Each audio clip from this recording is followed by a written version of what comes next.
As I was looking at my letters and practicing and noticing what they look like in the beginning, the middle, and the end, I came across this one. This is quite an interesting letter. And this is her. This one, her. This is what it looks like in the beginning. This is what it looks like in the middle of the word. And this is how it looks like at the end of a word.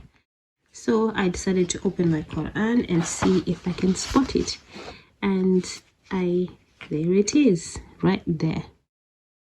So her is there. This is what it looks like. It's quite an interesting letter. So yeah, it begins to make sense. And here's the same ha in the beginning. Ha again in the beginning. And here is what I mentioned in a previous video about the letters that don't join.